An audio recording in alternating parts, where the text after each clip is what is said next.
මගේ නොවුණු හීනය. වේදිකාව පුරාම ලයිට් දැල්ලුණා. හැමෝගෙම ඇස් තිබුණේ එකම කෙනෙක් ළඟ. ඒ සහස්. අද මුළු රටම ආදරය කරන ගායකයෙක් වුණත් එදා ඔහුත් සාමාන්‍ය කොල්ලෙක්. ඒත් අද ඔහුගේ හඬ අහන්න දහස් ගණන් මිනිස්සු ඇවිත් හිටියා.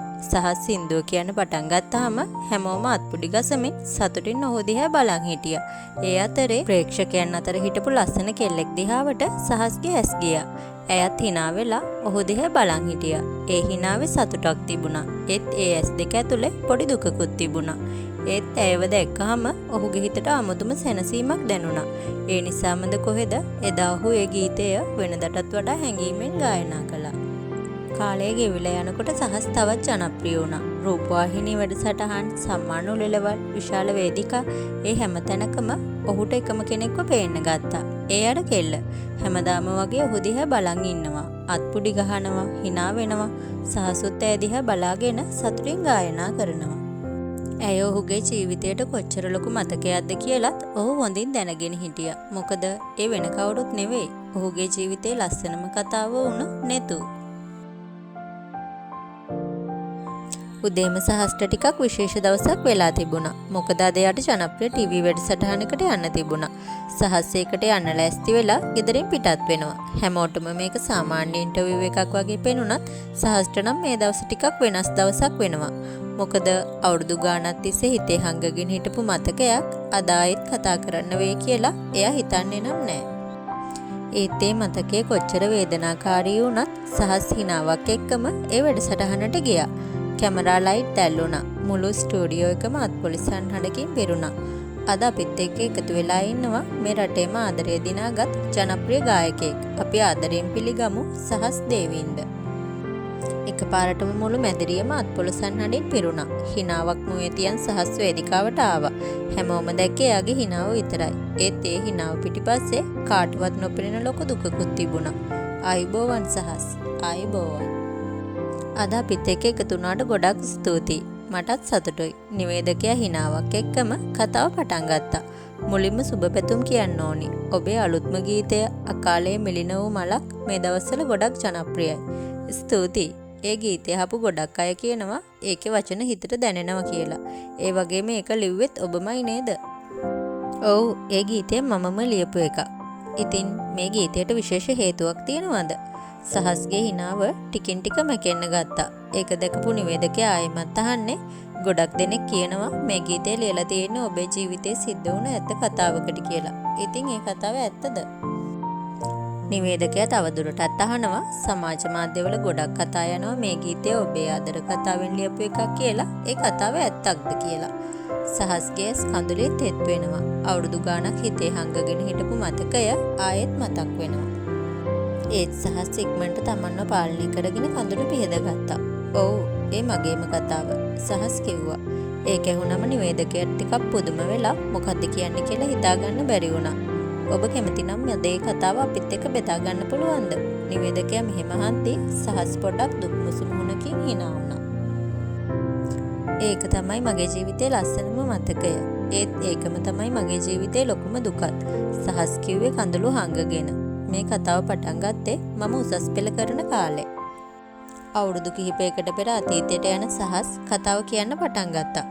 උදේ 7:30ට ඉස්කෝලේ පළවෙනි සීනුව ගැහුවා. මිදුල පුරා හිටපු ළමයි ටික තමන්ගේ පන්ති වලට යන්න පටන් ගත්තා.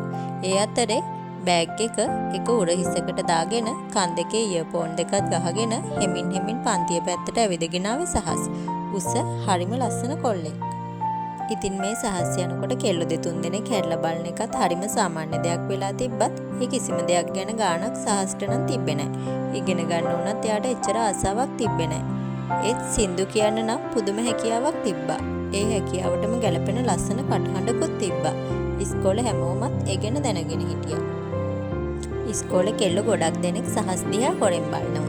හැබැයි සහස්ගේ හිත නම් තිබුණේ එකම එක කෙනෙක් ළඟ. ඒ තමයි නෙතු. පන්තියේ ජනේලෙ ළඟ ඉඳගෙන පොතක් කියවමින් හිටපු නෙතු දිහා සහස් හැමදාම හොරෙන් බලනවා. ඉගෙන ගන්න එක තමයි එයාට ගොඩක් වැදගත්. ලස්සනට කොණ්ඩේ ගොතලා රිබන් දෙකක් දාගෙන ඉන්න හරිම අහිංසක දක්ෂ කෙල්ලෙක්. වැඩි කාත් එක්කවත් කතා කරන්නෙත් නැහැ. ඒ නිසාම වෙන්න ඇති සහස්ගේ හිත දවසින් දවස නෙතු ළඟ නතර වෙන්න පටන් ගත්තේ. සහස් හොරෙන් නෙතූ දිහා බලාගෙන හිටියා. හිත යටින් පොඩි හිනාවකුත් ආවා. කවදා හරි ආ එක ටිකක් කතා කරන්න ලැබුණොත් ඒක තමයි එයාගේ හිතේ තිබුණු ලොකුම ආසාව. ඒත් ඒක එච්චර ලේසි නෑ කියලා සහස් දැනගෙන හිටියා. මොකද එකම පන්තියේ හිටියත් සහසුයි නෙතුයි අතර තිබුණේ හරි අමුතු දුරක්. කතා කළේවත් නැති තරම්. එදත් ඉස්කෝලේ දවස වෙනද වගේම ගෙවුණා. ගුරුවරයා පාඩම් කියාගෙන හිටියත් සහස්ගේ අවධානය නම් තිබ්බේ පාඩමට නෙමෙයි නෙතු ළඟ. එයා වෙනද වගේම සටහන් ලියමින් තමයි හිටියේ. සහස්ටත් නොදැනීම ඇස් යන්නෙම නෙතු දිහාවට. අනේක පාරක් හරි කතා කරන්න තිබුණා නම් ඔහු හිත යටින් හිතුවා.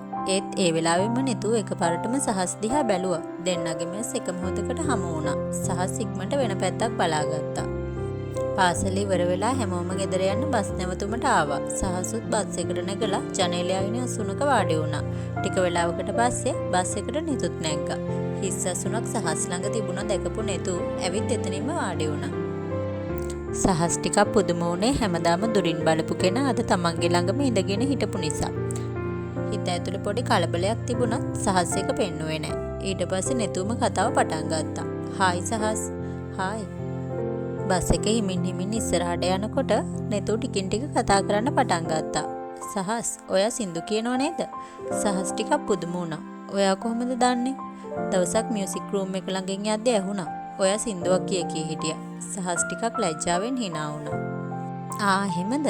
ඔව්, ඔයාගේ කටහඬ ලස්සනයි. දිගටම මේක කරන්න." නෙතු කිව්වා. සහස්ට ඒ වචන දෙක තුන වුණත් හිතට දැනුණා. මොකද නෙතුගෙන් එහෙම දෙයක් අහන්න ලැබෙයි කියලා එයා හිතලා තිබ්බේ නැහැ. ටික වෙලාවක් යද්දී නෙතුට නිදිමත එන්න පටන් ගත්තා. නෙතුටත් නොදැනීම එයාගේ හිස සහස්ගේ උඩ හිසට බර වෙද්දී සහස් ටිකක් ගැස්සුණා. ඒත් පස්සේ හිමින් නෙතු දිහා බැලුවා. නෙතු හොඳටම නිදි. ඒ දේ දැකලා සහස්ගේ මූණට නොදැනීම පොඩි හිනාවක් ආවා. සහස්ට නෙතුව හැරවන්නවත් හිතුනේ නැහැ. බස් එක නතර වෙන හැම වෙලාවකම එයා හිතුවේ නෙතුගේ නිින්ද කැඩෙයි කියලා. ටික වෙලාවකට පස්සේ නෙතු හිමින් ඇස් ඇරියා. එකපාරටම නෙතුට තේරුණා එයා සහස්ගේ උරහිසට හේතු වෙලා හිටියා කියලා. "අනේ සෝරි සහස්, මට නිින්ද ගිහි." නෙතු ඉක්මනට කෙලින් වුණා. "ඒකට කමක් නැහැ. ඔයා මහන්සියෙන් හිටියේ." සහස් hina වෙලා කියනකොට නෙතුට ටිකක් ලැජ්ජ වෙලා hina වෙලා වෙන පැත්තක් බලාගත්තා. ඒ දෙන්න අතර තිබ්බ නිහඬ බව ටිකක් වෙනස් වෙලා තිබ්බා. ඒ වෙලාවෙම බස් එක නැවතුමක නතර වුණා. "සහස්, මම මෙතනින් බහිනවා. බයි." "හරි, පරිස්සමින් යන්න. බයි නෙතු." නෙතු බස් එකෙන් බහලා ගියාම සහස් ජනේලයෙන් බලාගෙන හිටියේ නෙතු යන දිහා. එදා වෙනකන් නෙතු කියන්නේ දුරින් බලපු කෙනෙක් විතරයි. ඒත් ඒ දවසින් පස්සේ නෙතු එක්ක තව ටිකක් කතා කරන්න, ඇය ගැන තව ටිකක් දැනගන්න සහස්ගේ හිතේ පොඩි ආසාවක් ඇති වුණා. එදා බස් එකේ සිද්ධියෙන් පස්සේ ටික කාලය ගෙවිලා ගියා. ඉස්සර දුරින් බලපු සහස්ටයි නෙතුටයි දැන් ටික කතා කරන්න පුරුදු වුණා. පන්තියේදී බස් එකේදී පොඩි දේවල් ගැන කතා කරමින් දෙන්න අතර හොඳ යාළුකමක් ඇති වුණා. එදා උදේ ඉඳන්ම අහස අඳුරුයි. අහස වැහිබර වෙලා තිබුණා. පාසල අවසන් වෙන වෙලාවට හදිසියෙන්ම මහ වැස්සක් පටන් ගත්තා. ළමයි හැමෝම කුඩ අරගෙන පාසලෙන් පිටත් වුණා. ඒත් පාසලේ පඩිපෙළ ළඟ නෙතු තාම ඉතුරු වෙලා හිටියා. අද නම් මට කුඩේ ගේන්න අමතක වෙලා. නෙතුව අහස දිහා බලාගෙන තනියම කිව්වා. ඒත් එක්කම පිටිපස්සෙන් හුරුපුරුදු කටහඬක් ඇහුණා. "නෙතු." ඇය හැරිලා බැලුවා.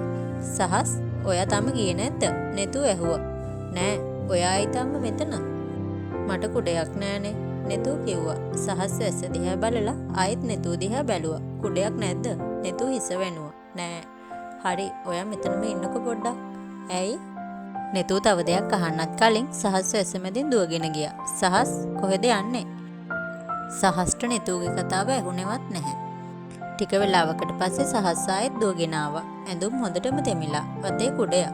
"ආ, මේක ගන්න." නෙතු පුදුමෙන් බැලුවා. "මේක ගේන්නද මේ වැස්සෙම දෙව්වේ?" නෙතු ඇහුවා. "ඔව් ඉතින්." "අනේ සහස්, බලන්නකෝ, ඔයා තෙමිලා." නෙතු කිව්වා. "මට අවුලක් නෑ." නෙතු බෑග් එකෙන් ලේන්සුවක් අරගෙන සහස්ට දුන්නා. "මේකෙන් ඔලුව පියදා ගන්න." සහස් ලේන්සුව අරගෙන hina වුණා. "මං අසනීප වෙයි කියලා බයයිද?" සහස් hina වෙවි ඇහුවා. "අනේ මේ විකාර කියවන්න එපා." "හරි." නෙතු කුඩේ දිග අරගෙන යන්න හැරුණා. ඒත් පඩිපෙළේදී නෙතු ලෙසලා වැටෙන්න ගියා. සහස් ඉක්මනට නෙතුගේ අත අල්ලගත්තා. "පරිස්සමින්." සහස් කිව්වා. නෙතු ටික වෙලාවක් ඔහු දිහා බලන් ඉඳලා අත අපහු ගත්තා. "Thank you." සහස් hina වුණා. "වැටුණා නම් තමයි වැඩේ." නෙතුටත් hina ගියා. දෙන්නම එකම කුඩයක් යටින් බස් නැවතුම පැත්තට යන්න පටන් ගත්තා. සහස් නම් කිසිම දෙයක් නොකිය ඉස්සරහා බලාගෙනම ගියා. ඒත් ඔහුගේ හිතේ පොඩි ප්‍රශ්නයක් තිබුණා. නෙතුට මං ගැන පොඩ්ඩක් හරි හිතෙනවද දන්නේ නැහැ කියන එක.